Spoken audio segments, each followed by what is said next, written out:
तो दोस्तों स्वागत है आपका आज की इस एक और वीडियो के अंदर जहां हम बात कर रहे हैं the application of Ampere's law. आपको याद होगा कि लास्ट वीडियो के अंदर हम लोगों ने एम्पियर लॉ पढ़ लिया था और हमने ये देखा था कि बायो-सावर्ट लॉ के अलावा भी एक लॉ है जिसकी मदद से हम जो मैग्नेटिक फील्ड है उसको कैलकुलेट कर सकते हैं। आज की इस वीडियो में हम लोग एक लॉन्ग वायर, एक लॉन्ग कंडक्टर लेंगे जिसमें से बहने वाला करंट आई होगा और उसके पास एक पॉइंट पी होगा। उस पी पॉइंट पे हमें मैग्नेटिक फील्ड कैलकुलेट करनी है with the help of Ampere's law.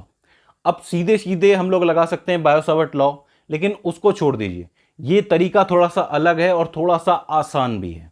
कैसे है? देखिए, जैसे हमारे पास ये वायर है और उसके पास पॉइंट पी है और हमें इस पे मैग्नेटिक फील्ड निकालनी है, तो सबसे पहले तो हम जानते हैं कि करंट की वजह से इसके आसपास एक मैग्नेटिक फील्ड निकलेगी। वो जो मैग्नेटिक फील्ड होगी उसका लूप होगा। तो हम एक ऐसा लूप कंसिडर कर रहे हैं जो पी से होके गुजर रहा है।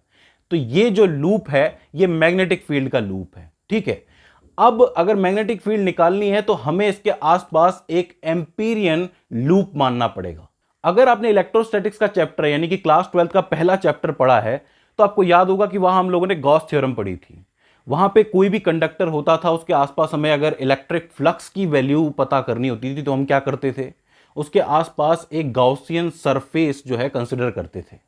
यहां पे हमें एक एम्पीरियन लूप कंसिडर करना पड़ेगा। बिल्कुल वही चीज है लेकिन इस बार एम्पीरियन लूप, क्योंकि वो चीज गॉस ने दी थी इसलिए गॉसियन सरफेस था।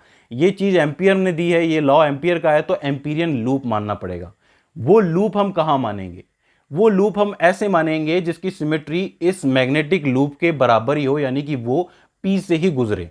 तो हमने एक ऐसा लूप मान लिया है जो मैग्नेटिक फील्ड के जस्ट ऊपर हो, बिल्कुल सट के हो। मतलब इन दोनों के बीच में कोई भी एंगल नहीं होना चाहिए, एंगल की वैल्यू 0 होनी चाहिए। ठीक है, तो ये सिमेट्रिकल होना चाहिए। इस लूप की जो खास बात है वो ये है कि ये दोनों लूप्स एक दूसरे के पैरेलल चलेंगे। इन दोनों के बीच में जो एंगल होगा वो 0 डिग्री होगा और इन दोनों के लिए जो एक्सिस होगा वो कंडक्टर होगा, यानी कि जो करंट है इनके एक्सिस से गुजरेगा। ये इंपॉर्टेंट बात है। आपको याद होगा लास्ट वीडियो में मैंने बताया था कि जो डेफिनेशन थी, मतलब या जो स्टेटमेंट था एम्पियर लॉ का, वहां पे जो करंट था वो थ्रेड कर रहा था, यानी कि जो आपका कंडक्टर है, जो आपका लूप है, एक्चुअल लूप है, उसके बीच में से निकल रहा था। ठीक है, तो वहां पे थ्रेडिंग जरूरी थी। तो यहां भी करंट दोनों लूप्स, मैग्नेटिक लूप और एम्पीरियन जो लूप है, उन दोनों के बीच में से निकल रहा है एज एन एक्सिस। तो अब हमें पता है कि एम्पियर के लॉ के हिसाब से इसमें करंट आई है और इसकी परमिएबिलिटी हमने म्यू नॉट मानी है, यानी कि मान लिया है कि ये कंडक्टर स्पेस में है, कहीं पे वैक्यूम के अंदर है, इसलिए इसकी परमिएबिलिटी म्यू नॉट है। ठीक है, और इसका जो फॉर्मूला होता है वो क्या होता है, क्लोज इंटीग्रल के अंदर B dot D L is equal to mu I. अब सबसे पहले हम लेफ्ट हैंड साइड वाला लेंगे। यहां पे इंटीग्रेशन में बी डॉट डी एल है, तो बी जो है मैग्नेटिक फील्ड है वो तो क्या रहेगी, कांस्टेंट रहेगी, क्योंकि हम कांस्टेंट अमाउंट में करंट बाहर है, ऑब्वियस सी बात है। तो बी तो बाहर आ जाएगा, अंदर रह जाएगा डीएल क्रॉस इंटीग्रल के अंदर। अब आप जरा सोच के देखिए, डीएल तो इस लूप का एक छोटा सा पार्ट होगा। यहां पे सारे डीएल्स को जब हम लोग जोड़ेंगे तो पूरा सर्कुलर लूप तैयार हो जाएगा, मैग्नेटिक लूप और एम्पीरियन लूप दोनों। तो उसकी वैल्यू क्या होगी, 2 पाई ए। क्यों होगी 2 पाई ए? क्योंकि देखिए हमें पता है कि सर्कमस्टेंस की जो वैल्यू होती है वो 2 पाई आर होती है।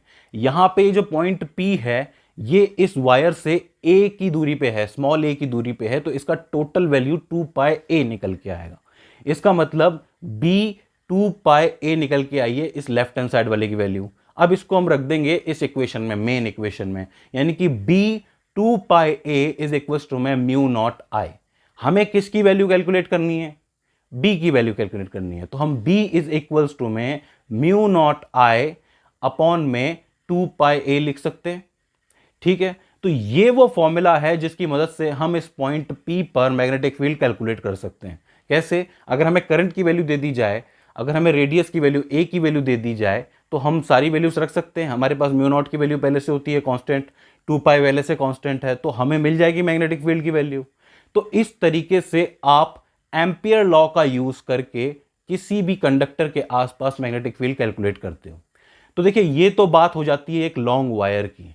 अगर मान लो कि सिलेंडर हो, अगर सिलेंड्रिकल कोई सरफेस हो, उसके अंदर से करंट बह रहा हो, उसके आसपास कोई पॉइंट पी मान लिया जाए, वहां पे मैग्नेटिक फील्ड की हमें वैल्यू कैलकुलेट करनी है, तो हम इजीली एम्पियर लॉ लगा सकते हैं। मैंने कहा था कि एम्पियर का लॉ जो है वो बायो-सावर्ट के हिसाब से बहुत आसान है। आपने देख लिया, इसमें कोई कैलकुलेशन नहीं थी, सिर्फ 2 लाइन की कैलकुलेशन थी, बस बाकी सारी तो थ्योरी थी, हमें लिखनी थी। ठीक है, तो फ्रेंड्स, इस तरीके से एम्पियर के लॉ का पहला एप्लीकेशन पूरा होता है। आई होप आपको समझ में आया हो।